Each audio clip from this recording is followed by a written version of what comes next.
உண்டாகட்டும். இந்த மனமகிழ்ச்சியான கர்த்தருடைய உயர்த்துத நாளிலும் கூட தேவனை நாம் ஆராதிக்கும்படியாக தேவன் கொடுத்த கிருபை நினைத்து நாம் தேவனை ஸ்தோத்திரிக்க வேண்டும். அவருடைய சமூகத்தை நாம் வாஞ்சியோடு தேடும்பொழுது, தாகத்தோடு தேடும்பொழுது தேவன் நிச்சயமாய் நம் வாழ்க்கையில் வெளிப்படுகிற தேவனாக, உண்மையுள்ள தேவனாக இருக்கிறபடினாலே நாம் இந்த வேளையிலும் கூட ஆராதனைக்குள்ளாக ஜெபத்தோடு கடந்து போகும்படியாக ஜெபித்து நாம் தேவ சமூகத்தை நோக்கி பார்த்து ஆராதிக்க நாம் ஜெபிப்போம். அன்பின் ஆண்டவரே, இந்த நல்ல மனமகிழ்ச்சியான உயிர் தெழுந்த உன்னதமான நாளுக்காக நன்றி செலுத்துகிறோம். ஆண்டவரே, உடைய சமூகத்தை நோக்கி பார்க்கின்ற ஒவ்வொரு தேவ ஜனங்களையும் நீர் ஆசீர்வதிக்க வேண்டும். அவர்கள் அவர் நோக்கி பார்த்தது போல நோக்கி பார்க்கிற இந்த முகநூல் வழியாய் பார்க்கின்ற அனைத்து குடும்பங்களையும் நீர் ஆசீர்வதிக்க வேண்டும். அவர் தேவைகள் எதுவாக இருந்தாலும் கூட நீர் சந்திக்க வல்லமை உள்ளவராக இருப்பதற்காக ஸ்தோத்திரிக்கிறோம். குடும்பத்தின் தடைகளை உடைப்பீராகும், பிரச்சனைகளை மாற்றுவீராகும், விளைவினங்கள் எடுத்து போடுவீராகும், நன்மைகளை கொடுக்கத்தக்கதான தேவனாக இருப்பதற்காக நன்றி செலுத்துகிறோம். ஆராதனையை தேவன் பொறுப்படுத்திக் கொள்ளுங்கள். ஆசீர்வதிங்க ராஜா. உங்கள் பிரசன்னமும் ஆவியனுடைய தொடுதலும் எங்கள் ஒவ்வொருடைய வாழ்க்கையில் வெளிப்படும்படியாக, அந்த தொடுதலை உணரும்படியாக வெளிப்படுவீராக பொறுப்படுத்திக் கொள்ளுங்கள். இயேசுவின் நாமத்தில் பிதாவே, ஆமென். கர்த்தருடைய நாமத்திற்கு மகிமை உண்டாகட்டும். தேவ சமூகத்தை நாம் வாஞ்சியாக தேட தேவன் விரும்புகிறவராக இருக்கிறார். அதனால் நாம் வாஞ்சியோடு தேவனை தேடுவோம். மானானது நீரோடை வாஞ்சித்து கதறும் போலவே நானும் வாஞ்சிக்கிறேன் என் அன்பு இயேசையா. மானானது நீரோடை வாஞ்சித்து கதறும் போலவே நானும்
Ah மானானது நீரோடையை வாஞ்சித்து கதறுமான் போலவே நான் உம்மையே வாஞ்சிக்கின்றேன் என் அன்பு இயேசையா.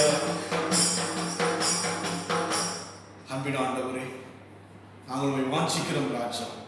மானானது நீருடைய வாஞ்சிப்பது போல நாங்கள் உம்மை வாஞ்சிக்கின்றோம்.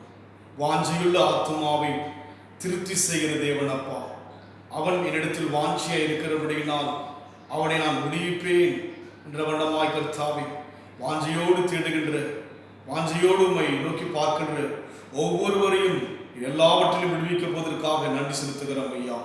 இதுவரைக்கும் நீ நடத்தின பாதை நினைத்து நாங்கள் நன்றி சொல்ல வேண்டும். நீ நடத்தப் போகின்ற பாதை நினைத்து நாங்கள் அதிகமாய் நன்றி சொல்லவே நீ எங்களை அழைத்திருக்கிற கர்த்தாவே, உமக்கு நன்றி செலுத்துகிறோம் ஆண்டவரே, உமக்கு நன்றி செலுத்துகிறோம். நடந்ததெல்லாம் நன்மைக்கு, நீ நடக்கப் போவதும் நன்மைக்கே என்று நாங்கள் தேவனை நோக்கி பார்க்கிறோம் ஐயா. தேவன் ஒருவரையும் தீமையினால் சோதிக்கிறவர் அல்ல கர்த்தாவே. நடந்ததெல்லாம் நன்மைக்கே நன்மைக்கே, நன்றி சொல்லி மகிழ்வேன் இன்றைக்கே. நடப்பதெல்லாம் நன்மைக்கே நன்மைக்கே, நன்றி சொல்லி மகிழ்வேன் இன்றைக்கே. நடந்ததெல்லாம் நன்மைக்கே நன்மைக்கே, நன்றி சொல்லி மகிழ்வேன் இன்றைக்கே. நடப்பதெல்லாம் நன்மைக்கே நன்மைக்கே,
இன்றைக்கே விசுவாச குணமேட்டு நன்றி, பொன்னாக விளங்க செய்து நன்றி, விசுவாச குணமேட்டு நன்றி, பொன்னாக விளங்க செய்து நன்றி, நன்றி நன்றி, எல்லாம் நன்மைக்கே நன்றி, நன்றி நன்றி, எல்லாம் நன்மைக்கே நன்றி, நடந்ததெல்லாம் நன்மைக்கே நன்மைக்கே, நன்றி சொல்லி மகிழ்வேன் இன்றைக்கே, நடப்பதெல்லாம் நன்மைக்கே நன்மைக்கே, நன்றி சொல்லி மகிழ்வேன் இன்றைக்கே, கசப்புகளை மாற்றிவிட்டீர் நன்றி, மன்னிக்கும் மனம் தந்தீர் நன்றி, கசப்புகளை மாற்றிவிட்டீர் நன்றி, மன்னிக்கும் மனம் தந்தீர் நன்றி, நன்றி நன்றி, எல்லாம் நன்மைக்கே நன்றி, நன்றி நன்றி, எல்லாம் நன்மைக்கே நன்றி, எல்லாம் நன்மைக்கே. தேவன் ஒருபோதும் நம்மை தீமையினால் சோதிக்காதபடிக்கு எல்லாம் நன்மைக்குத்தான், எல்லாம் அவருடைய மகிமைக்குத்தான், எல்லாம் அவருடைய மேன்மைக்குத்தான். அவர் செய்கிற எல்லாமே நமக்கு நன்மைக்குத்தான். தீமைகளை நன்மையாக மாற்றுகிறவர், துன்பங்களை இன்பமாக மாற்றுகிறவர். அவர் மகிமை நிச்சயமாய் நம் வாழ்க்கையில் வெளிப்படும்படியாக அவர் விரும்புகிறார். அவர் மகிமையை பார்ப்போம். கர்த்தருடைய மகிமை உங்கள் மேல் உதிக்கும், கர்த்தருடைய மகிமை உங்கள் குடும்பத்தின் மேல் உதிக்கும், கர்த்தருடைய மகிமை இந்த உலகத்தில் உதிக்கும், தேசத்தில் உதிக்கும். உயிரையாத தேவன், அவர் சொல்லாகும், அவர் கட்டளையிட நிற்கும் என்று சொல்லி பார்க்கிறோம். உங்களுக்கு நன்றி செலுத்துகிறோம் ஐயா. எல்லாம் நன்மைக்கு, எல்லாம் நன்மைக்கு. எதை செய்தாலும் எங்கள் நன்மைக்கே ஆண்டவரே உங்களுக்கு நன்றி செலுத்துகிறோம். வார்த்தையினால் வெளிப்படுகிறார். ஆவியானவர் எங்கு உண்டோ அங்கு விடுதலை உண்டு ஐயா. தேவன் ஆவியாக ஒவ்வொரு வீடுகளிலும், ஒவ்வொரு ஸ்தலத்திலும், ஒவ்வொரு இடத்திலும் அசைவாடுவதற்காக நன்றி செலுத்துகிறோம். பொறுப்பெடுத்துக் கொள்வீராக இயேசுவின் நாமத்தில் பிதாவே, ஆமென். தேவனுடைய நாமத்திற்கு மகிமை உண்டாகட்டும். தேவனுடைய சமூகத்தை நாம் வாஞ்சையோடு கூட, விருப்பத்தோடு கூட நாம் பார்க்க தேவன் நம்மிடத்தில் எதிர்பார்க்கிறார். நம் தேவன் நம்முடைய தேவைகளை கொடுப்பதிலே மிகுந்த கவனம் உள்ளவராக இருக்கிறார். நம்முடைய தேவன் நம்முடைய காரியங்களை எல்லாவற்றையும் சந்திப்பதற்கு அவர் உண்மையுள்ளவராக இருப்பதை நாம் பார்க்க முடியும். இந்த நாளிலும் கூட தேவ செய்தி தியானிக்கும்படியாக மத்தேயு சுவிசேஷம் 6ஆம் அதிகாரம் 33ஆம் வசனம். முதலாவது தேவனுடைய ராஜ்யத்தையும் அவருடைய நீதியையும் தேடுங்கள், அப்பொழுது இவைகள் எல்லாம் உங்களுக்கு கூட கொடுக்கப்படும். முதலாவது தேவனுடைய ராஜ்யத்தையும் அவருடைய நீதியும் தேடுங்கள், அப்பொழுது இவைகள் எல்லாம் உங்களுக்கு கூட கொடுக்கப்படும் என்று சொல்லி பார்க்கிறோம். கொடுக்கப்படும். ஆண்டவர் நாமத்தில் எதை கேட்டாலும் அதை கொடுக்கத்தக்கதான தேவனை ஆராதிக்கின்றோம். என் நாமத்தில் எதை கேட்டாலும் அதை நான் தருவேன் என்று ஆண்டவர் வாக்கு கொடுத்திருக்கிறார். கொடுக்கப்படும். உங்கள் வாழ்க்கையிலே இன்றைக்கு கேட்கிற ஒவ்வொரு காரியமும் கொடுக்கப்படும் என்று விசுவாசிக்க வேண்டும். இங்கே சொல்லப்படுகிற வண்ணமாக முதலாவது தேவனுடைய ராஜ்யத்தையும் அவருடைய நீதியும் தேடுங்கள், அப்போது இவைகளெல்லாம் உங்களுக்கு கொடுக்கப்படும் என்று சொல்லி பார்க்கிறோம். நீங்கள் எதை கேட்கிறீர்களோ அவர் நாமத்தில் அவைகள் உங்களுக்கு கொடுக்கப்படும். விசுவாசமாய் நீங்கள் கொடுக்கப்படும். எப்பேற்பட்ட காரியத்தையும் தேவனால் கொடுக்கப்படும். அவர் கொடுக்க வல்லவராக இருக்கிறார்.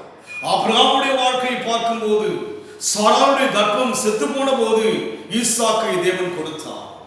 வனாந்திர வழியிலே கடந்து வருகின்ற போது கடக்க முடியாத கடலை கண்டு கலங்கின மக்கள் மத்தியிலே கடலை பிளக்கும்படியாக அவருடைய வழியை திறக்கும்படியான காரியங்களை தேவன் கொடுத்தார் என்று சொல்லி பார்க்கிறோம். தேவனுடைய சமூகத்தில் கேட்ட அத்தனை பேரும் பெற்றுக்கொண்டதாக தேவனால் தேவன் கொடுக்கப்பட்டதாக தான் பார்க்க முடியும். அதனால் ஆண்டவரை நோக்கி பார்க்கிறவங்களுக்கு எதை கேட்கிறீர்களோ அது உங்களுக்கு கொடுக்கப்படும் என்பதிலே எந்த விதமான மாற்றம் கிடையாது. தேவன் கொடுக்க வல்லவராய் இருக்கிறார், கொடுக்கப்படும் என்று சொல்லி பார்க்கிறோம். மத்தேயு 7:7 வாசிக்கும் போது கூட அங்கே விதமாக பார்க்கிறோம்.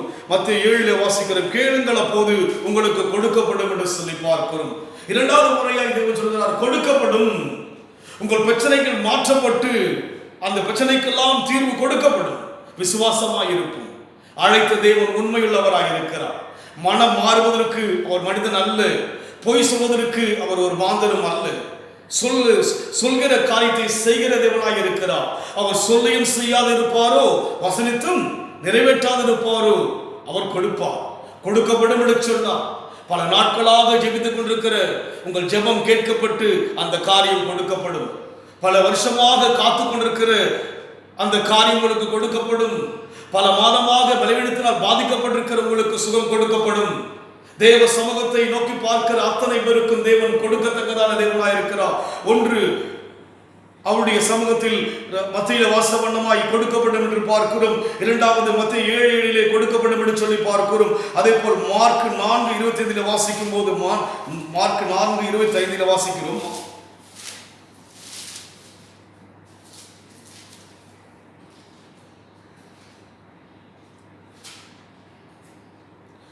உள்ளவன் எவனோ அவனுக்கு கொடுக்கப்படும் என்று சொல்லி பார்க்கிறோம். மூன்றாவதாக கொடுக்கப்படும் என்று சொல்லி மார்க் 4:25 வாசிக்கிறோம். அதுபோல நம்முடைய வாழ்க்கையில் தேவன் கொடுக்கத்தக்கதான தேவனாய் இருக்கிறார், கொடுக்கிற தேவனாய் இருக்கிறார்.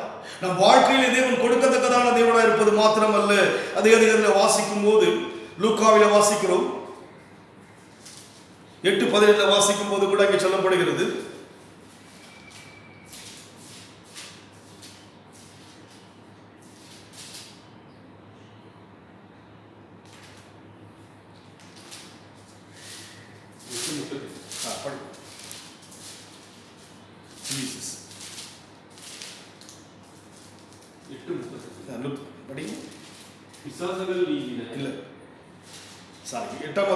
லூக்கா 6:30 வாசிக்கும் போது கூட இங்கே சொல்லப்படுகிறது. லூக்கா 6:38 கொடுங்கள் அப்போது உங்களுக்கு கொடுக்கப்படும். விதமாக தொடர்ச்சியாய் கொடுக்கப்படும் என்று சொல்லி தேவனுடைய வார்த்தை இன்றைக்கு பார்க்கிறோம். கொடுக்கப்படும்.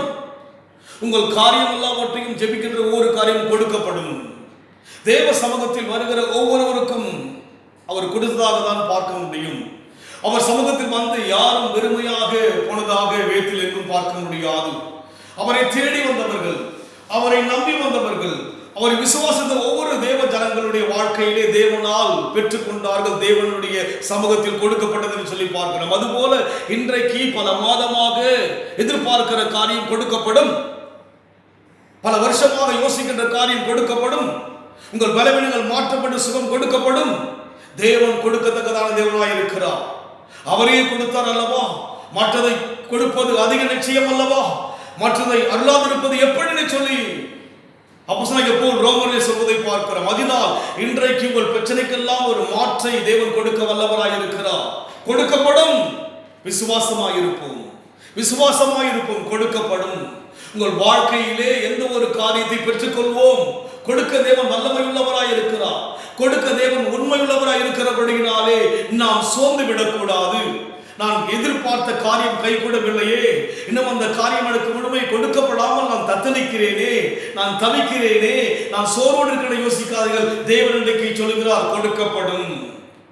நாம் 4 அதிகாரங்களை 4 வசனங்களை வாசித்தோம். கொடுக்கப்படும் என்று சொல்லி நாம் பார்க்கிறோம். தேவன் கொடுக்க வல்லவர்.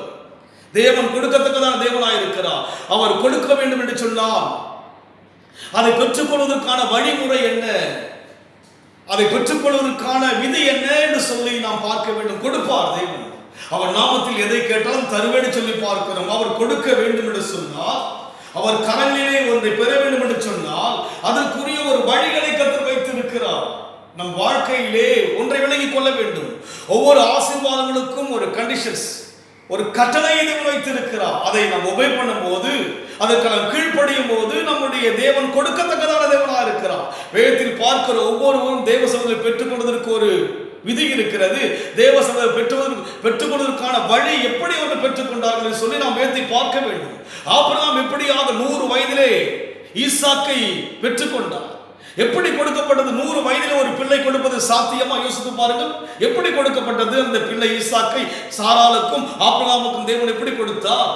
எப்படி அந்த காரியம் நடந்தது? இன்றைக்கு தேவ சமூகம் ஜெபிக்கிறோமே, இன்னும் நாம் கேட்டது கிடைக்க முடியாமல் இருப்பதற்கு காரணம் என்ன? அன்றைக்கு 100 வயதான போது ஈசாக்கை கொடுத்தார். எப்படி சாத்தியமானது? அதுபோல் இன்றைக்கு நம் வாழ்க்கையிலே ஏன் கொடுக்காமல் இருக்கிறார்? எது நிமித்தமா இந்த காரியம் தடையா இருக்குன்னு சொல்லி யோசித்து பார்க்க வேண்டும். அன்றைக்கு தேவன் ஈசாக்கை கொடுப்பதற்கு ஒரு அர்த்தம் இருந்தது. காரணம் என்ன? அவர்கள் கீழ்ப்படிந்தார். ஆபிரகாம் கீழ்ப்படிந்தார். ஆபிரகாம் முழுமையாக தேவனை விசுவாசித்தார். அதுபோல் நம்முடைய வாழ்க்கையில் கூட வசனங்களுக்கு நாம் கீழ்ப்படிய வேண்டும். முதலாவதாக அவருடைய சமூகத்தில் கொடுக்கப்பட வேண்டும் என்று சொன்னால், நான் பெற்றுக்கொள்ள வேண்டும் என்று சொன்னால் நாம் என்ன செய்ய வேண்டுமா? எடுத்து நாம் வாசிப்போம். 1 கொரிந்தியர் 4ஆம் அதிகாரத்தில் வாசிக்கும் போது 1 கொரிந்தியர் 4ஆம் அதிகாரம் 20ஆம் வசனத்தில் வாசிக்கிறோம். 20ஆம் வசனம் வாசிக்கும். தேவனுடைய ராஜ்யம் பேச்சில் அல்ல பலத்திலே உண்டாகி இருக்கிறது. முதலாவது தேவனுடைய ராஜ்யத்தையும் நீதியும் தேடுங்கள், அப்போது உங்களுக்கு இவைகளெல்லாம் கூட கொடுக்கப்படும் என்று சொல்லவா? கொடுக்கப்பட வேண்டும் என்று சொன்னால் முதலாவது என்ன செய்ய வேண்டும்? தேவனுடைய ராஜ்யத்தையும் அவர் நீதியை தேட வேண்டும். அப்போது இவைகளெல்லாம் உங்களுக்கு கூட கொடுக்கப்படும். அப்படியானால் ராஜ்யம் என்பது பேச்சில் அல்ல. நாம் அதிகமாய் பேசுகிறோம் தவிர செயலில் அதிகமாய் காண்பிப்பது கிடையாது. நான் காண்பிக்கும் தேசத்துக்கு போ என்று சொன்னார். ஆபிரகாம் செயல்பட ஆரம்பித்தார்.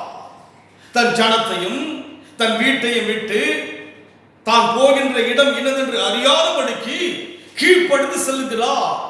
தேவ ராஜ்யம் என்பது பேச்சில் அல்ல. பேச்சோடு முடியவில்லை. தான் போகின்ற இடம் இன்னதென்று அறியாதபடிக்கு தன் ஜனத்தை, தன் தேசத்தை, தன் அந்தஸ்தை, தன்னுடைய வாழ்க்கையில் கண்ட அன்பை, ஐக்கியத்தை எல்லாம் விட்டுவிட்டு தேவன் காண்பிக்கும்படியான ஒரு தேசத்துக்கு, பார்த்திராத ஒரு தேசத்துக்கு அவன் கீழ்ப்படிந்து செல்வதை பார்க்கிறோம். தேவ ராஜ்யம் என்பது பேச்சில் அல்ல. தேவ ராஜ்யம் என்பது பேச்சில் அல்ல. தேவ சமூகத்தில் கொடுக்கப்பட வேண்டும் என்று சொன்னால், அவருடைய மகிமைகளை பெற்றுக்கொள்ள வேண்டும் என்று சொன்னால், அவருடைய கிருபைகளை பெற்றுக்கொள்ள வேண்டும் என்று சொன்னால், அவர் சமூகத்திலிருந்து ஒரு காரியம் கொடுக்கப்பட வேண்டும் என்று சொன்னால் முதலாவது தேவ ராஜ்யத்தை நாம் தேட வேண்டும். தேடுவது மாத்திரமல்ல, ராஜ்யம் என்பது என்ன? பேச்சில் அல்ல, செயல். ஆபிரகாம் செயல்பட ஆரம்பித்தார். ஆபிரகாம் செயல்பட ஆரம்பித்தார். ஈசாக்கு செயல்பட ஆரம்பித்தார். யாக்கோபு செயல்பட ஆரம்பித்தார். யோசேப்பு செயல்பட ஆரம்பித்தார். மோசே செயல்பட ஆரம்பித்தார். அதுபோல் இன்றைக்கு நீங்களும் நானும் செயல்பட வேண்டும். பேதுருவும் யோவான் செயல்பட ஆரம்பித்தார்கள். இயேசு கிறிஸ்து அவர்களை அழைத்த போது அவர்கள் வலையை விட்டுவிட்டு, படகை விட்டுவிட்டு பின்பற்றி வந்தார்கள். அதுபோல் இன்றைக்கு தேவனுடைய ராஜ்யம் என்பது பேச்சில் அல்ல. இன்றைக்கு நாம் பேசுகிறவர்களாக இருக்கிறோம், பேசிக்கொண்டே இருக்கிறோம். நேரங்கள் செல்கிறது, காலங்கள் செல்கிறது, வருஷங்கள் செல்கிறது, பேசிக்கொண்டே இருக்கிறோம். பேச்சிலேயே நேரங்கள் ஓடிக்கொண்டே இருக்கிறது. ஆனால் பவுல் சொல்லுகிறார், தேவனுடைய ராஜ்யம் பேச்சில் அல்ல பலத்திலே உண்டாகி இருக்கிறது. செயல்பட வேண்டும், எழும்ப வேண்டும். தேவனுக்காக கொடுக்கப்படும் மாற்றே இல்லை. தேவன் கொடுக்க வல்லவர். தேவன் கொடுப்பார். கொடுக்க வேண்டும் என்று சொன்னால் முதலாவது என்ன செய்ய வேண்டும்? தேவனுடைய ராஜ்யத்தையும் அவர் நீதியும் தேடும் பொழுது அவரை தேடும். தேவனை தேட வேண்டும். அங்கும் இங்கும் பிரச்சனைகளையே நம்முடைய வாழ்க்கையிலே பார்க்கிறோம் அல்லவா? எதை தேடிக் கொண்டிருக்கிறோம்? முதலாவது தேவ ராஜ்யத்தையும் அவர் நீதியும் தேட வேண்டும். அப்போது இவைகளெல்லாம் உங்களுக்கு கூட கொடுக்கப்படும். நாம் பார்த்த அந்த 4 அதிகாரங்களிலே வாஸ்தவ வசனங்களில் கொடுக்கப்படும் என்று சொல்லவோ, கொடுக்கப்பட வேண்டும் என்று சொன்னால் என்ன செய்ய வேண்டும்? என்ன செய்ய வேண்டும்? உலகம் சொல்வது போல, உலக பழமொழி போல தெய்வம் கூரையை பிரித்து கொட்டுவதல்ல. தேவன் சட்டங்களை வைத்திருக்கிறார். பரலோகத்தின் தேவனுடைய கரங்களில் ஒரு மனிதன் பெற வேண்டும் என்று சொன்னால் பாக்கியமாக இருக்க வேண்டும். அதற்குரிய வழி என்ன? முதலாவது தேவ ராஜ்யத்தையும் அவர் நீதியை தேட வேண்டும். தேவ ராஜ்யம் என்பதல்ல, எதுவல்ல, பேச்சில் அல்ல, பலத்தில் இருக்கு, செயல்பாட்டில் இருக்கு. 100 வயதை ஆபிரகாம் எண்ணவே இல்லை. இன்றைக்கு பிரச்சனை எண்ணிக் கொண்டிருக்கிறோமே, அவன் எண்ணவே இல்லை. அதை குறித்து ஒரு பொருட்டா எண்ணவில்லை. தேவ ஜனமாகி நாம் முதலாவது தேவ ராஜ்யத்தையும் நீதியும் தேடும்படியாக ஒப்புக் கொடுக்க வேண்டும். தேவ ராஜ்யம் என்பது பேச்சு அல்ல, செயல்பட வேண்டும். தேவனுக்காக எழுத வேண்டும், தேவனுக்காக பிரயாசப்பட வேண்டும். தேவனுடைய சட்டங்களுக்கும் தேவனுடைய விதிமுறைகளுக்கும் தேவனுடைய கற்பனைகளுக்கும் கீழ்ப்படிவதற்காக நாம் முயற்சிக்க வேண்டும், பிரயாசப்பட வேண்டும். கொடுக்கப்படும். நீங்கள் தேடிய காரியம் கொடுக்கப்படும். நீங்கள் நம்புகிற காரியம் கொடுக்கப்படும். நீங்கள் நாடுகிற காரியம் கொடுக்கப்படும். பலம் கொடுக்கப்படும், சந்தோஷம் கொடுக்கப்படும், சமாதானம் கொடுக்கப்படும், நிம்மதி கொடுக்கப்படும், ஆறுதல் கொடுக்கப்படும். மாற்றமே இல்லை. ஆனால் வழிகளை ஆண்டவர் காண்பிக்கிறார். முதலாவது தேவ ராஜ்யத்தையும் அவர் நீதியும் தேடுகின்ற ஒரு அனுபவம் நமக்குள் வர வேண்டும். தேவ ராஜ்யம் என்பது பேச்சில் அல்ல, செயல்பாட்டில், நம்முடைய பலத்தில் இருக்கிறது. தேவ ராஜ்யத்தை தேடுகிறோம் என்று சொல்லி அமர்ந்திருப்பதல்ல, செயலில் இறங்க வேண்டும். அதோடு மாத்திரமல்ல, ஆபிரகாம் தன் சூழ்நிலை எண்ணவே இல்லை. இன்றைக்கு சூழ்நிலை எண்ணிக்கொண்டே என்ன செய்கிறோம்? நாம் செயல் இழந்து விட்டோம், பலம் இழந்து விட்டோம். தேவ ராஜ்யம் என்பது பேச்சில் அல்ல.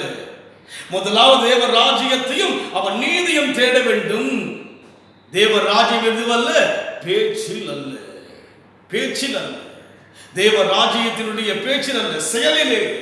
ஆபிரகாம், ஈசாக்கு, யாக்கோபு, யோசேப்பு, மோசே, புதிய ஏற்பாட்டை பார்க்கும் போது பேதுரு, யோவான், அப்படியாக பார்க்கிறோம், பிலிப்பை பார்க்கிறோம், பவுலை பார்க்கிறோம். இவர்கள் செயல்பட்டார்கள், தேவ ராஜ்யத்துக்காக பிரயாசப்பட்டார்கள், தேவ ராஜ்யத்துக்காக அவர்கள் தங்களை மாற்றிக்கொண்டார்கள். அது போல இன்றைக்கு நம்முடைய வாழ்க்கையிலே கொடுக்கப்படும்.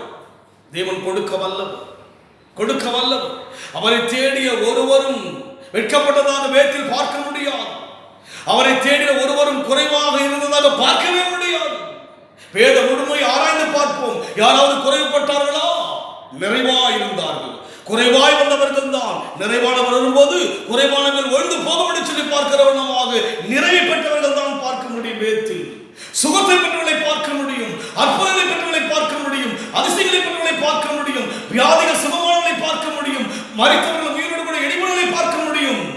அதனால் தேவன் கொடுக்க வல்லவர். தேவன் இங்கே சொன்ன வண்ணமாய் கொடுக்கப்படும். கொடுப்பதற்குரிய வழிகளை கர்த்தர் வேதத்திலே வைத்திருக்கிறார். முதலாவது தேவ ராஜ்யத்தையும் அவர் நீதியும் தேட வேண்டும். அப்போது எல்லாம் உங்களுக்கு கூட கொடுக்கப்படும். தேவ ராஜ்யம் எதில் கிடையாது, பேச்சில் அல்ல. இன்னைக்கு பேசிக்கொண்டே காலம் ஓடிக்கொண்டு, பேச்சில் அல்ல, செயல்பட வேண்டும். முடங்கிதான் இருக்கிறோம்.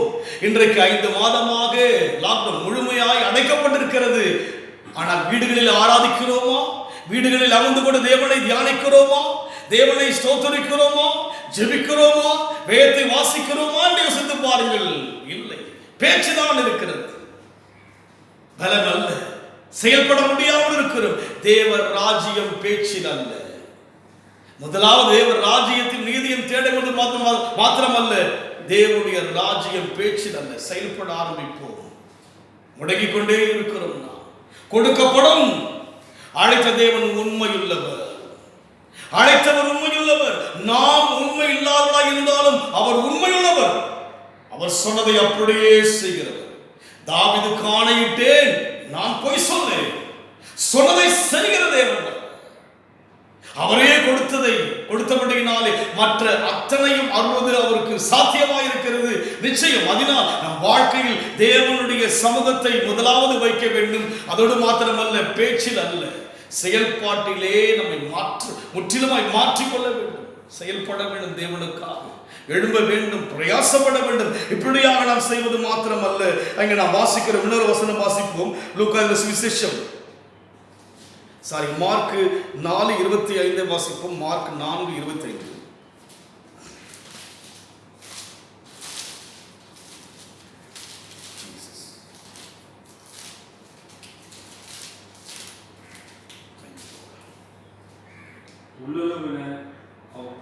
உள்ளவன் எவனோ அவனுக்கு கொடுக்கப்படும், இல்லாதவன் எவனோ அவனுக்கு உள்ளதும் எடுத்துக்கொள்ளப்படும் என்று சொல்லி பார்க்கிறோம்.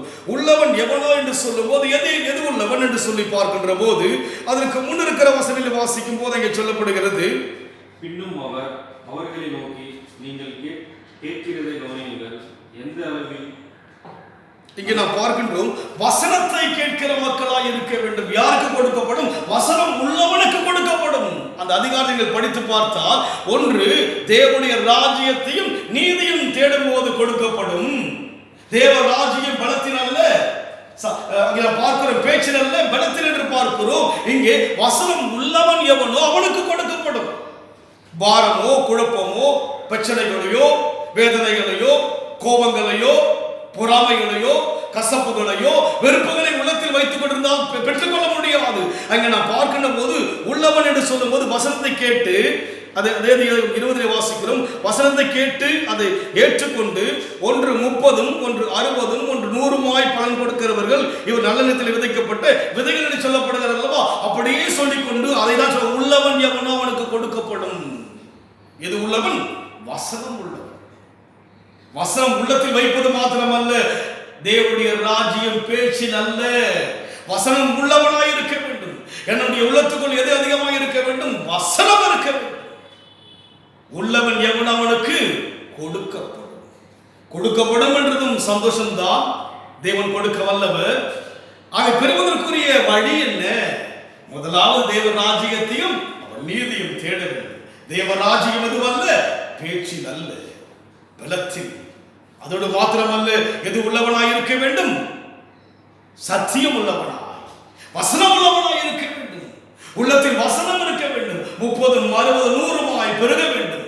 வருஷங்களும் மாதங்களும் பலவிதமான காலங்கள் பெருக பெருக வசனம் உள்ளே பெருகிக் கொண்டே இருக்கும் போது உள்ளவன் எவனோ அவனுக்கு கொடுக்கப்படும். எந்த அளவு நான் அளக்கிறேனோ அந்த அளவு எனக்கு அளக்கப்படும். எந்த அளவு எனக்குள்ளே வசனம் வளர்கிறதோ தேவன் வளர்கிறார். தேவன் உள்ளே இருக்க வேண்டும். யாருக்கு கொடுக்கப்படும்? தேவன் உள்ளவனுக்கு கொடுக்கப்படும். யாருக்கு கொடுக்கப்படும்? தேவ ராஜ்யம் தேடுகிறவனுக்கு கொடுக்கப்படும். யாருக்கு கொடுக்கப்படும்? தேவனுடைய ராஜ்யம் பேச்சில் அல்ல, செயல்படுகிறவனுக்கு கொடுக்கப்படும். தெய்வம் கூரை பிடிச்சி கொண்டு வந்து பாட்டி கதை வேத்திலெங்கும் சொல்லப்படவில்லை. வேத்திலெங்கும் சொல்லப்படவில்லை. யாருக்கு கொடுக்கப்படும்? தேவனுடைய கரத்திலிருந்து ஒரு மனிதன் பெற வேண்டும் என்று சொன்னால் அதற்குரிய வழி. உலகத்தில் மனுஷனுடைய காரியங்கள் உலக பணத்தை மாத்திரம் சொல்லவில்லை. உலக பணமானது யாராலும் கொடுக்க முடியும். உலகத்தில் பணமானது உழைப்பினால் பெற்றுக்கொள்ள முடியும். பணம் இருந்தால் மாத்திரம் சந்தோஷம் இருக்கிறதா? பணம் இருக்கிற அனைவருக்கு சமாதானம் இருக்கிறதா? நிம்மதி இருக்கிறதா? இருக்காது. ஆனால் தேவனால் கொடுக்கிற காரியங்கள் தான் நிரந்தரமான ஒரு சந்தோஷத்தை கொடுக்கும். பணத்தை மாத்திரம் இங்க சொல்லப்படவில்லை. சுகம், ஆரோக்கியம், சந்தோஷம், சமாதானம், நிம்மதி, இவை எல்லாவற்றையும் கொடுக்கத்தக்கதான தேவனாய் இருக்கிறார். பணத்தை மாத்திரம் வேதம் சொல்லவில்லை. ஒரு மனிதனுக்கு நிம்மதி வேண்டும். ஐஸ்வர்யத்தோடு கூட வேதனையை கூட்டான்னு சொல்லி பார்க்கிறோம். தேவன் தருகிற ஆசீர்வாதம் ஐஸ்வர்யம் மாத்திரமல்ல, ஐஸ்வர்யத்தோடு வேதனை கூட்டாத தேவனாய் இருக்கிறார். இன்னைக்கு எவ்வளவு ஜனங்கள் நிம்மதி இல்லாமல் இருக்க, பணம் இருந்தாலும் நிம்மதி இல்லாதபடி இருக்கிறது. அதனால் நம்முடைய வாழ்க்கையில தேவன் முழுமையான ஒரு நிம்மதியும் சந்தோஷத்தையும் ஆசீர்வாதத்தையும் ஆரோக்கியத்தையும் கொடுக்க வேண்டும் என்று சொன்னால் அதனுடைய வழி என்ன? முதலாவது தேவ ராஜ்யத்தையும் அவன் நீதியும் தேட வேண்டும். தேவ ராஜ்யம் பேச்சில் அல்ல, அது பலத்தில் இருக்கிறது. மூன்றாவது எது உள்ளவன்? வசனம் உள்ளவன். மனசு, உங்களுடைய இதயத்துக்குள்ள, என்னுடைய இதயத்துக்குள்ளாக வசனம் இருக்க வேண்டும். அதிகமாக வசனம் உள்ளே வர வர என் துக்கம் சந்தோஷமாய் மாறும். உள்ளத்துக்குள்ளாக வேதனையை வைத்துக் கொண்டிருக்கிறேனே, எப்படி? அல்லல்ல, வேதனையை நீக்கும்படியான வசனம் உள்ளே வர வேண்டும். வசனம் வர வேண்டும். வசனத்தை செயல்பாடுகளை கொண்டு வர வேண்டும். கொடுக்கப்படும். பரலோகத்தின் தேவன் கொடுக்க வல்லவராய் இருக்கிறார். பரலோகத்தின் தேவன் எல்லாவற்றையும் கொடுக்க வல்லவராய் இருக்கிறார். இந்த பூமியில் வாழும்போது எனக்கு வேண்டிய சுகத்தை கொடுக்க வல்லவராய் இருக்கிறார். பிரியமானவனே, ஒரு ஆத்மா வாழுது போல எல்லாவற்றிலும் வாழ்ந்து சுகமாய் இருக்க வேண்டுகிறவராய் இருக்கிறார். நமக்காக பிதாவின் சமூகத்திலே வேண்டுகிற தேவனாய் அவர் இருக்கிறார். நமக்காக பெருமூச்சோடு கூட, வாக்கு கடக்காத பெருமூச்சோடு கூட அங்கே பார்க்கிற வேண்டு செய்கிற ஆவியானவர் நம்மோடு கூட இருக்கிறார். கொடுக்கப்படும். கொடுப்பதற்குரிய வழிகளை விளக்குகிறார் ஆவியானவர் நம்மிடத்திலே. என்ன வழி சொல்லுகிறார்? முதலாவது தேவ ராஜ்யத்தையும் அவன் நீதியும் தேடுங்கள் என்று அந்த வழியை காண்பிக்கிறார். தேவ ராஜ்யம் இதில் அல்ல, பேச்சில் அல்ல, பலத்தில் என்று நமக்கு சுட்டி காண்பிக்கிறார். யாருக்கு கொடுக்கப்படும்? உள்ளவனுக்கு தான். உள்ளவன் எவனோ? எது உள்ளவன்? வசனம் உள்ளவனுக்கு. பணம் உள்ளவன் என்று சொல்லப்படவில்லை. வசனம் உள்ளவனுக்கு கொடுக்கப்படும், தேவ வார்த்தை உள்ளவனுக்கு கொடுக்கப்படும், தேவன் உள்ளத்தில் உள்ளவனுக்கு கொடுக்கப்படும். கொடுக்கப்படும். உன் தேவைகள் கொடுக்கப்படும்.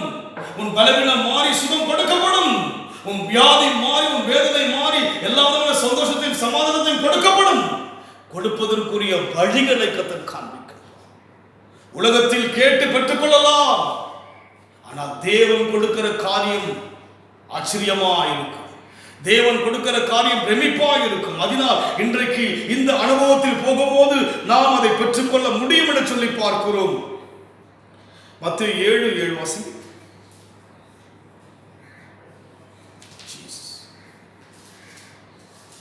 கேளுங்கள் அப்போது உங்களுக்கு கொடுக்கப்படும் என்று சொல்லி பார்க்கிறோம். கேளுங்கள் அப்போது உங்களுக்கு கொடுக்கப்படும் என்று சொல்லி பார்க்கிறோம்.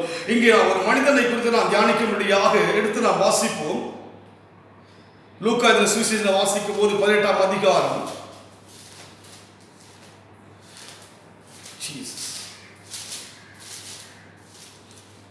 37 முதல் 41 வரை வசனம் வாசிக்கும் போது லூக்கா 18ஆம் அதிகாரம் நசரேயனாகிய இயேசு போகிறார் என்று அவளுக்கு அறிவித்தார்கள். அப்பொழுது அவன் இயேசுவே தாவீதின் குமாரனே எனக்கு இரங்கும். இங்கே பார்க்கிறோம், ஒரு மனிதன் கேட்கிறான், கேளுங்கள் அப்போது கொடுக்கப்படும் என்று சொன்னமாக. இங்கே ஒரு குருடன், ஒரு பிச்சைக்காரனுடைய பெயர் பர்த்திமை என்று சொல்லி பார்க்கிறோம் அல்லவா. இவன் அந்த ஊர் வழியாக நாம் பார்க்கிறோம், நசரேயனாகிய இயேசு போகிறார் என்று அவனுக்கு அறிவித்தார்கள். கேளுங்கள் அப்போது உங்களுக்கு ஒன்று, முதலாவது தேவ ராஜ்யத்தையும் அவன் நீதியும் தேடும் போது கொடுக்கப்படும் என்று பார்த்தோம். தேவ ராஜ்யம் பேச்சில் அல்ல என்று பார்க்கிறோம். அதோடு மாத்திரமல்ல, யாருக்கு கொடுக்கப்படும்? உள்ளவனுக்கு கொடுக்கப்படும். நான்காவதை பார்க்கின்ற போது நசரேயனாகிய இயேசு போகிறார் என்று அவனுக்கு அறிவித்தார்கள். கேளுங்கள் அப்போது அறிவிக்கப்பட்டது. இயேசுவை குறித்து அறிவிக்கப்பட்டது. இன்றைக்கு இயேசுவை குறித்து அறிவிக்கப்பட்டிருக்கிறது. நமக்கு அவரை அறியும்படியான அறிவு அறிவிக்கப்பட்டது. இயேசு போகிறார் என்று அறிவிக்கப்பட்டது. பட் அவன் யாராயிருக்கிறான்? பிளைண்ட். அவன் ஒரு குருடனாயிருக்கிறான். அவன் ஒரு பிச்சைக்காரனாயிருக்கிறான். அவன் ஒன்று, அவரை பார்க்க முடியாது. இரண்டாவது, அருகில் போவதற்குரிய தகுதியற்றவன். ஆனால் என்ன செய்கிறான்? அவன் அறிவித்த போது, நீங்கள் தேவனை அறிந்த போது எப்படி கூப்பிட வேண்டும்? அவன் அறிவித்த போது என்ன செய்கிறான்? அவன் கூப்பிடுகிறான். அறிவித்தார்கள். அப்போது அவன் என்ன செய்கிறான்? இயேசுவே தாவீதின் குமாரனே எனக்கு இறங்கும் என்று கூப்பிட்டான். முன்னடப்பவர்கள் அவன் பேசாமல் இருக்கும் போதைக்கு அவனை அதட்டினார்கள். அவனோ தாவீதின் குமாரனே எனக்கு இறங்கும் என்று மிகவும் அதிகமாக கூப்பிட்டான். சூழ்நிலை தடுத்தது. இன்றைக்கு நாம் சூழ்நிலை சொல்லிக்கொண்டே காலங்களை ஓட்டிக்கொண்டு வருகிறோம். சூழ்நிலை தடுத்தது. காரணம் என்ன? அவன் அந்த மனிதனை தாண்டி கடந்து போய்விட்டார். தேவன் இயேசு கிறிஸ்து கடந்து போய்விட்டார். சூழ்நிலை தடுத்து விட்டது. அங்க இருக்கிற மக்கள் அதட்டுகிறார்கள், கூப்பிட வேண்டாம். காரணம் என்ன? நீ ஒரு குருடன், அவரை பார்க்க முடியாது. இரண்டாவது, நீ தகுதியற்றவன். காரணம் என்ன? நீ ஒரு பிச்சைக்காரன். சூழ்நிலைகளை மேற்கொண்டார். கொடுக்கப்பட வேண்டுமா? தேவன் கொடுக்க வேண்டும் என்று சொன்னால், நாம் பெற்றுக்கொள்ள வேண்டும் என்று சொன்னால், முதலாவது தேவ ராஜ்யத்தையும் அவன் நீதியும் தேட வேண்டும். இரண்டாவது தேவ ராஜ்யம் பேச்சில் அல்ல, பலம் என்று நாம் பார்த்தோம். மூன்றாவதாக வசனம் உள்ளவனாய் இருக்க வேண்டும்.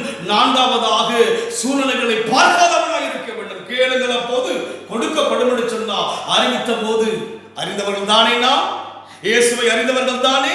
ஞானஸ்நானம் எடுத்தது எதற்காக?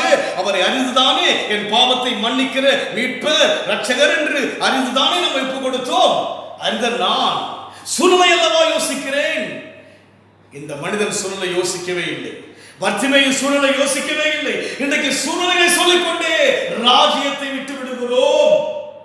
நமக்கு வேண்டிய சகலத்தையும் கொடுக்கத்தக்கதான தேவனை விட்டு விடுகிறோம். நமக்காக உயிரை கொடுத்தவர், நமக்காக இந்த உலகத்தில் வந்து நம்முடைய வாழ்க்கையை அற்புதம் செய்த தெய்வத்தை விட்டு விட்டோமே. நமக்காக ஒரு சரத்தை ஆயத்தம் பண்ணும்படியாக பரலோகத்தில் இருக்கிற தேவனை விட்டு விட்டோமே. நமக்காக பூமியில் வரப்போகிற தேவனை விட்டு விட்டோமே.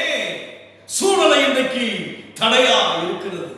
ஆனால் இவனோ பர்த்திமையை பார்க்கின்ற போது அவன் பிச்சைக்காரன் தானே, அவன் ஒரு குருடன் தானே. சூழ்நிலை எல்லாம் தடை செய்கிறதே. விட்டு விட்டானா? விடவில்லை. அதிகமாய் கூப்பிட்டான். உன் பிரச்சனை மாறும் வரைக்கும் தேவ ராஜ்யத்தையும் நீதியும் தேட வேண்டும். பேச்சில் அல்ல, பலத்தோடு தேட வேண்டும். வசனம் எனக்குள்ளே இருந்து கொண்டு தேட வேண்டும். அதோடு மாத்திரமல்ல, சூழ்நிலைகளை யோசித்துக் கொண்டு சோர்ந்து விடாதபடிக்கு தேட வேண்டும். அவன் சூழ்நிலையெல்லாம் தள்ளிட்டான், அவன் தள்ளிவிட்டான் என்று சொன்னால் நசராகிய இயேசு அந்த வழியை போகிறார் என்று அறிவித்து விட்டார்கள். அவன் செவிகளால் அவரை குறித்து கேள்விப்பட்டிருக்கிறான். அவரை பார்க்க முடியாது, பார்க்கவே முடியாது. காரணம் என்ன? அவன் ஒரு குருடன், அவன் ஒரு குருடன், அவன் பார்க்க முடியாது. ஐயா, இன்றைக்கு எவ்வளவோ நன்மைகளை தேவன் செய்திருக்கிறார், பார்த்தீர்களவா? இதோ இந்த 5 மாதங்கள் எவ்வளவு நோயினால் ஜனங்கள் பாதிக்கப்பட்டிருக்கும் போது உங்களை பாதுகாத்ததை பார்த்தீர்களா? உங்கள் குடும்பத்தை நடத்தி வந்ததை பார்த்தோமா? யோசித்து பாருங்கள். நம்ம எப்படி பராமரித்தார், பாதுகாத்தார் பார்த்தோம் அல்லவா? யோபு சொல்வது போல அந்நிய கண்கள் அல்ல, சொந்த கண்களினாலே இந்த 5 மாதங்கள் நடத்தின விதங்களை பார்த்தோம் அல்லவா? அவனால் பார்க்க முடியாது, பர்த்திமையினால் பார்க்க முடியாது. 5 மாதம் என்னை பாதுகாத்ததை பார்க்கிறேன் நான். எவ்வளவோ ஜனங்கள் இந்த நோயினால் பாதிக்கப்பட்டார்கள். இயற்கை சீற்றத்தினால் எவ்வளவோ ஜனங்கள் மாண்டு போனார்கள். விமான விபத்தினால் எவ்வளவோ ஜனங்கள் மாண்டு போனார்கள். கண்மணி போல பாதுகாத்தாரே. பர்த்திமை ஒரு குருடன், நான் பார்த்தேன். 5 மாதம் என்னை பராமரித்த விதங்களை பார்த்தேன். 8 மாதமாய் நம்மை கிருபையை காத்து வந்த அந்த விதங்களை யோசித்து பார்த்தேன். நான் பார்க்கிறேன் தெய்வத்தை. ஒவ்வொரு நாளும் வேதத்தின் மூலமாயும் செயல்பாட்டின் மூலமாயும் தெய்வத்தை பார்த்து கொண்டுதானே இருக்கிறோம். அவன் பார்க்க முடியாத குருடன், பார்க்க முடியாத குருடன். அங்கே சூழ்நிலை அவனை தடுக்கின்றது. அவர்கள் கூப்பிடுவதற்கு அவர் அனுமதிக்கவில்லை, அதற்றுகிறார்கள். கடந்து போகிறார், கடந்து போகிறார். தேவ சமூகத்திலே மேற்கொண்டு போகிறார். இன்றைக்கு பிரச்சனையை மேற்கொண்டு தேவனை தேடுங்கள். பிரச்சனை நின்று விடாதீர்கள், மேற்கொண்டு தேடுங்கள். கொடுக்கப்படும், பிரச்சனை மாற்றப்படும், வியாகுலங்கள் மாறும், வேதனைகள் மாறும், பலவீனங்கள் மாறும். உங்கள் துக்கங்களை கர்த்தர் மாற்ற வல்லவர். கொடுக்கப்படும். கேளுங்கள், அப்போது உங்களுக்கு கொடுக்கப்படும், கொடுக்கப்படும், கொடுக்கப்படும்.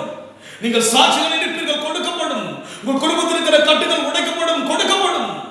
தேவன் கொடுக்க வல்லவர். வழிமுறை என்ன? சூழ்நிலையில் இன்றைக்கு சோர்ந்து விட்டீர்களா? சூழ்நிலை இன்றைக்கு நீங்கள் வாடி விட்டீர்களா? சூழ்நிலை அழுது கொண்டிருக்கிறீர்கள் அல்ல, அவன் சூழ்நிலைகளை மேற்கொண்டு செல்கிறார். இயேசு கடந்து போய்விட்டார். அந்த பகுதியை விட்டு இயேசு கடந்து போய்விட்டார். யோசித்து பாருங்கள், கடந்து போய்விட்டாரே. குருடனை பார்க்க முடியுமா? கடந்து போய்விட்டாரே. அவனுக்கு கிடைத்த வாய்ப்பு கடந்து போய்விட்டதே. நமக்கு எவ்வளவு வாய்ப்பு. 5 மாதம் திரும்பி பாருங்கள், யோசித்து பாருங்கள். இந்த நோயின் தாக்கம் நம்மை ஆட்கொண்டிருந்தோம், குடும்பத்தில் குழந்தைகளை ஆட்கொண்டிருந்தோம், குடும்பத்தில் பெற்றோரை ஆட்கொண்டிருந்தோம். வேதனையான ஒரு காரணம். கர்த்தர் நம்மை கிருபையாய் காத்தார், கிருபையாய் தேவன் காத்தார். இதையெல்லாம் யோசித்து நாம் தேவ சமூகத்திலே செயல்பாட்டில் கடந்து வர வேண்டும்.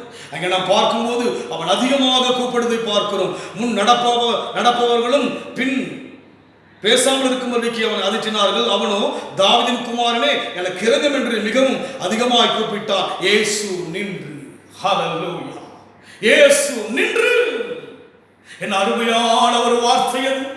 அந்த சராசரங்களை உண்டாக்கின தேவன் நின்று என்று சொல்லி பார்க்க. யாருக்கு நின்றார்? ஒரு குருடனுக்கு நின்றார். ஐயா, யாருக்கு நின்றார்?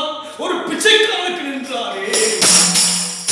பெரிய தேவன் அவர், எத்தனை மகத்துவமான தேவன் அவர். நின்றார், இயேசு நின்றார். என் அருமையான ஒரு வார்த்தை அது, நின்றாரே.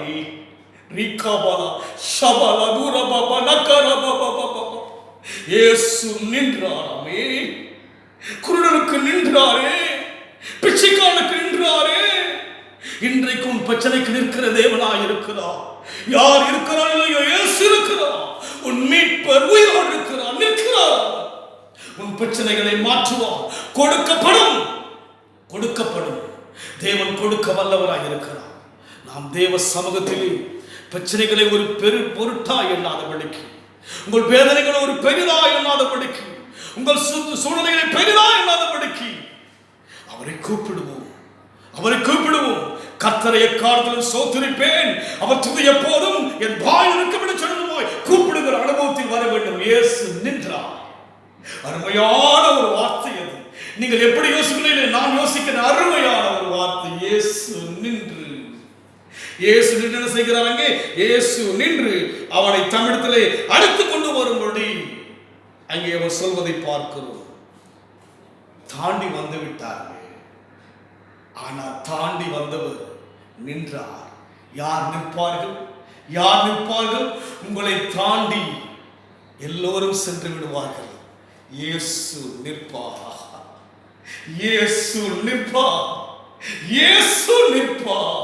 கொடுக்கப்படும், கொடுக்கப்படும். உன் பிரச்சனைகள் மாற்றமுடைய கொடுக்கப்படும். உன் வேதனைகள் மாற்றமுடைய கொடுக்கப்படும். உன் வியாதிகள் சுகமாகமுடைய கொடுக்கப்படும். சுகம் இயேசு நின்று அழைக்கிற தேவனாய் இருக்கிறார். சாதாரண உறவாய் யோசிக்கிற தெய்வத்தை, ஏதோ வாரத்துக்கு ஒரு முறையை தேடுகிற உறவாய் யோசிக்கிற தெய்வத்தை, நேரத்துக்கு தேடுகிற தெய்வமாய் யோசிக்கிற தெய்வத்தை, அவன் நிற்கிறவர், நம்மை அழைக்கிறவர். எல்லோரும் பார்த்திருப்பாங்க. இந்த பிரச்சனைக்காரனுக்கா இத்தனை ஒரு கௌரவத்தை கொடுக்கிறார்? இந்த குழலுக்கா இந்த வாழ்வு? உங்கள் வாழ்வு பலமாய் மாற்றுவார் தேவன். வண்ணாந்திலே வழிகளையும் அவாந்தத்திலே ஆறுகளையும் உண்டாக்குகிறவன். எப்பேற்பட்ட வாழ்வு கிடைத்தது அவனுக்கு! நசராகிய இயேசு, வானத்தையும் பூமியும் உண்டாக்கின கர்த்தர், அவர் இறங்குகிறவராயிருக்கிறாரே. இன்றைக்கு எங்கோ ஏதோ ஒரு மூலையில் இருக்கிற நம்மை பார்த்து இயேசு நிற்கிறவராய், நம்மை பார்க்கிறவராய், நம்மை அழைக்கிற தேவனாய் இருக்கிறபடினாலே கொடுக்கப்படும். உன் பிரச்சனைகள் மாற்றப்படும்.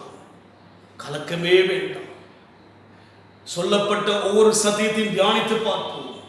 முதலாவது தேவ ராஜ்யத்தையும் அவன் நீதியும் தேடுவதற்காக இடம் கொடுப்போம்.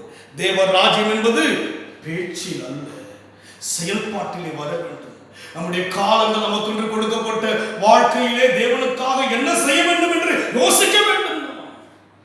நமக்காய் செய்வது தவறல்ல, குடும்பத்துக்காய் செய்வது தவறல்ல, எல்லாவற்றையும் செய்ய வேண்டும். அதற்கு மேலாக அவருக்கு எதையாவது செய்தே தீர வேண்டும். எனக்கும் அவருக்கும் உள்ள உறவு என்ன?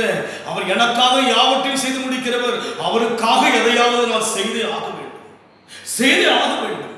அதுதான் தேவ அழைப்பு. அதுதான் தேவ அழைப்பு.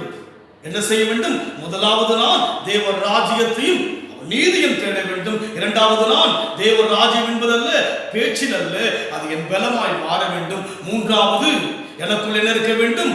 சத்தியம், வசனம் உள்ளவனாய் மாற வேண்டும். வசனம் உள்ளவனாய் மாற செய்யக்கூடாது.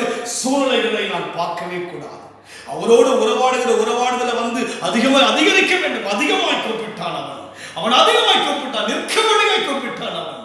இயேசு நின்று விட்டார். அதுபோல் நம் வாழ்க்கையிலே அந்த அளவுக்கு தேவனோடு ஐக்கியம் கொள்ள வேண்டும். அந்த லெவல்ல நம்ம தேவனோடு கூட அந்த ஃப்ரெண்ட்ஷிப் நம்முடைய வாழ்க்கை வர வேண்டும். ஏதோ சிம்பிளான உறவு அல்ல இது. தாயின் கருவிலே உருவாகும் முன்னே தெரிந்து கொள்ளப்பட்ட உறவு அது. சாதாரண உறவா இது? சாதாரண உறவா? உயிரை கொடுத்து உயிர் திறந்த உறவு அது. சாதாரண உறவு அல்ல. சர்வ வல்லவருடைய உறவு என்பது சாதாரணமானது அல்ல.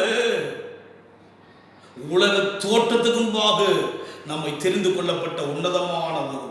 இந்த உலகத்தின் உறவெல்லாம் கொஞ்ச காலம்தான். உலகத்தின் உறவெல்லாம் மாறி போகும். அவரோ மாறாதவர். அவர் இருக்கிறவராகவே இருக்கிறவர். அவர் நேற்றும் என்றும் என்று மாறாதவர். அந்த உறவிலே வளர்வதற்கு நாம் எவ்வளவு பிரயாசப்படுகிறோமோ அப்போது இந்த உலகத்தின் தேவையெல்லாம் எனக்கு கொடுக்கப்படும். நான் சுகமாய் இருப்பேன், நாம் பலமாயிருப்போம், நாம் பாதுகாப்பாக இருப்போம். உலகத்தில் என்ன நடந்தாலும், பூமி நிலை மாறினாலும், மலைகள் சமுத்திரத்திலே விழுந்தாலும் நாம் பயப்படும். காரணம் என்ன? நம் தேவன் நமக்காய் நிற்கிறவராய், நம்மை அழைக்கிறவராய், நமக்கு எல்லாவற்றையும் கொடுக்கத்தக்கதான தேவனாய் இருக்கிறபடினாலே நாம் அப்பேற்பட்ட அனுபவத்தில் போகும்படியாக ஒப்புக் கொடுக்க வேண்டும். இன்னொரு வசனம் வாசிப்போம். லூக்கா சுவிசேஷம் 6ஆம் அதிகாரம்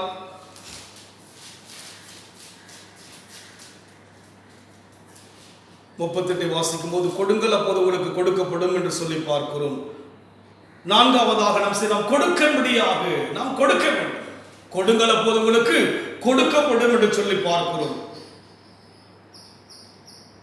37 வாசிக்கும் போது, மற்றவர்களை குற்றவாளி என்று தீர்க்காதிருங்கள், அப்போது நீங்களும் குற்றவாளிகள் என்று தீர்க்கப்படாதிருப்பீர்கள். மற்றவர்களை ஆக்கினைக்குள்ளாக தீர்க்காதிருங்கள், அப்போது நீங்களும் ஆக்கினைக்குள்ளாக தீர்க்கப்படாதிருப்பீர்கள். விடுதலை பண்ணுங்கள், அப்போது உங்களுக்கு விடுதலை பண்ணப்படுவீர்கள். கொடுங்கள், அப்போது உங்களுக்கு கொடுக்கப்படும். மன்னிப்பை கொடுக்க வேண்டும், மற்றவர்களை விடுவிக்கும்படியாய் நம்மை கொடுக்க வேண்டும். இவையெல்லாம் கொடுக்கப்படும் போது இங்கே சொல்லப்படுகிறது, கொடுக்கப்படும். அமைக்கி குலுக்கி சரிந்து விடும்படி நன்றாய் அளந்து உங்கள் மடியிலே போடுவார்கள். நீங்கள் எந்த அளவினால் அளக்கிறீர்களோ அந்த அளவினால் உங்களுக்கு அளக்கப்படும். அவ்வளவு அருமையான ரகசியங்களை கர்த்தர் வைத்திருக்கிறார். கொடுப்பதை பெற்றுக்கொள்வதற்குரிய வழி என்ன? பிராக்டிக்கல் அனுபவ ரீதியாய் செய்ய வேண்டியதா சொல்லியிருக்கிறார். கடினமான உபதேசம் ஒன்று கிடையாது, கடினமான உபதேசம் கிடையாது. வேதவசனம் பிராக்டிக்கல் அனுபவத்தை, மனிதனாகி நான் என் அனுபவத்தில் என்ன செய்ய வேண்டுமோ, செயல்பாட்டில் என்ன செய்ய வேண்டுமோ அதை தான் இங்கே சொல்கிறார். என்ன சொல்கிறார்? முதலாவது தேவ ராஜ்யத்தையும் அவன் நீதியும் தேட வேண்டும். தேவ ராஜ்யம் பேச்சில் அல்ல, பலத்தில். வசனத்தை எனக்குள்ளே எவ்வளவா இருக்கிறது பார்க்க வேண்டும். உள்ளவன் என்ன உள்ளவன்? வசனம் உள்ளவன். நான்காவது, கேளுங்கள் அப்போது கொடுக்கப்படும். பர்த்திமையின் அனுபவங்கள் நம் வாழ்க்கையில் வர வேண்டும். ஐந்தாவதாக, நாம் என்ன செய்யக்கூடாது? நாம் குற்றவாளிகள் என்று ஒருவரையும் தீர்க்காதபடிக்கு மற்றவர்களை விடுதலை பண்ண முடியாத பிரயாசப்படுகின்றவர்களாக இருக்க வேண்டும். எந்த விதத்திலே நாம் மற்றவர்களுக்கு உதவியாகவோ, எந்த விதத்தில் அவளை விடுவிக்க வேண்டுமோ, எப்பேற்பட்ட பிரச்சனை இருந்தாலும் கூட மாற்ற வேண்டுமோ, அப்படியெல்லாம் நாம் காரியங்களை செய்யும் போது கர்த்தர் என்ன செய்கிறார்? கொடுக்கின்ற மக்களாய் மாற்றுவது மாத்திரமல்ல, அமுக்கி குலுக்கி சரிந்து விடும்படியாய் கொடுக்கத்தக்கதான தேவனாய் இருக்கிறார். உயிரையே கொடுத்து விட்டார், நமக்காக கொடுக்கக்கூடாத ஜீவனையே கொடுத்து விட்டாரே. என்ன உறவு அது? எப்பேற்பட்ட உறவு அது? இதையெல்லாம் யோசித்து பார்ப்போம். கொடுக்கப்படும். இன்றைக்கு தேவன் சொல்கிறார், நீ எதிர்பார்க்கிற காரியம் உனக்கு கொடுக்கப்படும். பிரச்சனை இருக்கிறாயா? பிரச்சனை மாற்றப்படும், தேவைகள் கொடுக்கப்படும். பலவீனத்தோடு இருக்கிறாயா? உன்னுடைய பலவீனம் மாற்றப்பட்டு பலம் கொடுக்கப்படும். எதிரே இன்றைக்கு குறைவாய் இருக்கிறாயோ அந்த குறைவை கர்த்தர் நிறைவாய் மாற்றி கொடுக்க வல்லவராய் இருக்கிறார். சமாதானம் குலைச்சலா? சமாதானம் கொடுக்கப்படும். சந்தோஷம் இல்லாமல் இருக்கிறோமா? சந்தோஷம் கொடுக்கப்படும். இந்த கடைசி ஒரு வசனம் வாசிப்போம். யோவான் எழுதின சுவிசேஷம் 14ஆம் அதிகாரம்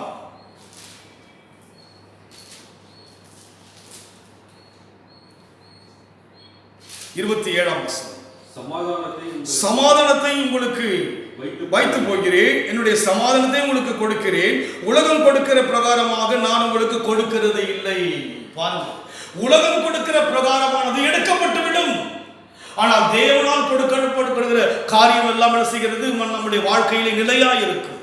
உலகம் கொடுக்கிற பிரகாரமாய் நான் செய்வதில்லை, கொடுப்பது இல்லை. உலகத்தில் கொடுப்பாங்க, எடுத்துருவாங்க, கொடுத்ததை சொல்லிக்கொண்டே இருப்பார்கள். தேவன் அப்படி அல்ல, தேவன் அப்படி அல்ல. சமாதானத்தை உங்களுக்கு வைத்து போகிறேன், என்னுடைய சமாதானத்தை உங்களுக்கு கொடுக்கிறேன். பார்த்தீங்கன்னா, அவரையே கொடுத்து விட்டார். இந்த உலகத்துல வந்து ஒரு மனுஷன் சந்தோஷம் தனக்கு தான் அதிகமாக விரும்புவான். தனக்கு சந்தோஷமா இருக்க வேண்டும் சொல்லி பிறருக்கு சந்தோஷத்தை குறைவாகத்தான் கொடுப்பார்கள். ஆனால் நீங்க சொல்லுகிறார், என்னுடைய சமாதானத்தை என்ன செய்கிறேன்? உங்களுக்கு கொடுக்கிறேன். ஹல்லேலூயா. தேனையா, தெளித்தேனையா உடைய வார்த்தை. இந்த உலகத்தில் யார் சொல்ல முடியும்? யாரால் ஒரு மனுஷனுடைய சமாதானத்தை இன்னொரு மனுஷனுக்கு முழுமையை கொடுக்க முடியும்? ஒருவராலும் கொடுக்க முடியும், ஒருவராலும் கொடுக்க முடியும், ஒருவராலும் கொடுக்க முடியும். தேவன் ஒருவர் சொல்லுகிறார், என்னுடையதையே உனக்கு கொடுக்கிறேன் என்று சொல்லி. புகழ்மிக்க நம்முடைய இந்தியாவிலே தாஜ்மஹாலை நாம் அநேகர் கேள்விப்பட்டிருப்போம், பார்த்திருப்போம். அந்த தாஜ்மஹாலை ஷாஜகான் என்கிற ராஜா கட்டி அதை முடித்த பிற்பாடு அந்த ராஜா அந்த அரண்மனையை பார்க்கிறான். அவனால் அவ்வளவு அருமையா இருக்கிறது, இதை வேறு யாரும் கட்டக்கூடாது என்று யோசனை செய்கிறான். அதை கட்டின ஒரு மனிதனுடைய விரலை வெட்டினதாக சரித்திரங்கள் சொல்கிறது. காரணம் என்ன? தான் கட்டினதை யாரும் கட்டக்கூடாது என்கிற பெருமிதம். ஆனால் தேவன் சொல்கிறார், என்னுடையதையே உனக்கு தருகிறேன். ஹல்லேலூயா. அவருடையதையே எனக்கு தருகிறாராமே. என்னுடையதை நான் கொஞ்சம் தான் கொடுப்பேன் யாருக்கும். ஆனால் தேவனோ அவருடையதையே கொடுக்கிறாரே. நீங்கள் கொஞ்சம் தான் கொடுக்க முடியும். நமக்கு தேவை இருக்கிறது அல்லவா, நமக்கு தேவை இருக்கிறது அல்லவா, நாம் கொஞ்சம் தான் கொடுக்க முடியும். ஆனால் தேவன் சொல்லுகிறார், சமாதானத்தை உங்களுக்கு வைத்து போகிறேன், என்னுடைய சமாதானத்தை என்ன செய்யணும் உங்களுக்கு கொடுக்கிறேன். ஹalleluya. எப்பேற்பட்ட ஒரு தேவன் அவர். அதனால் கொடுப்பார். கொடுக்கப்படும் கொடுக்கப்படும். நிம்மதி இல்லாமல் இருக்கிறோமா, நிம்மதி கொடுக்கப்படும். சந்தோஷம் இல்லாமல் இருக்கிறோமா, சந்தோஷம் கொடுக்கப்படும். சமாதானம் இல்லாமல் இருக்கிறோமா, சமாதானம் கொடுக்கப்படும். பிரிவு மாற்றப்படும். குடும்பத்தில் இருக்கிற குழப்பங்கள் மாற்றப்படும். பலவீனம் எல்லாம் மாற்றி சுகம் கொடுக்கப்படும். அதற்குரிய வழிகளை நாம் தியானித்தோம். அதற்குரிய வழிகள் என்ன? முதலாவது தேவ ராஜ்யத்தையும் அவன் நீதியும் தேட வேண்டும். தேவ ராஜ்யம் எதில் அல்ல, பேச்சில் அல்ல, பலத்தின் செயல்பாட்டில் வர வேண்டும். செயல்பாடாகிய வசனம் எனக்குள் என்ன செய்ய வேண்டும்? வசனம் உள்ளவனாக, வசனம் உள்ளவன் மாத்திரமல்ல, அது செயல் கொண்டு வருகிறவனாக, சூழ்நிலையை கண்டு சோர்ந்து விடாதபடிக்கு அதிகமாய் கூப்பிட வேண்டும். சிங்க கெபியிலே அங்கே கெபியில் போடும்படியாக அங்கே காரியம் வந்தபோது கூட அவர்கள் அதிகமாய் என்ன செய்கிறார்? ஜெபிக்கிறவராய் இருக்கிறார். சிங்கத்தின் வாய்களை தேவன் கட்டினார் என்று சொல்லி பார்க்கிறோம். தானியேல் நிமித்தமாக அதுபோல தேவ சமூகத்திலே சூழ்நிலை எல்லாம் கண்டு சோர்ந்து விடாதபடிக்கு தொடர்ந்து கர்த்தரை பற்றிக் கொள்வோம். தொடர்ந்து தெய்வத்தை ஆராதிப்போம். தொடர்ந்து தெய்வத்தையே விசுவாசிப்போம். கொடுக்கப்படும். அமுக்கி குலுக்கி சரிந்து விடும்படியா தேவன் கொடுக்க வல்லவர். அவருடைய சமாதானத்தையே நமக்கு கொடுக்கிறார்.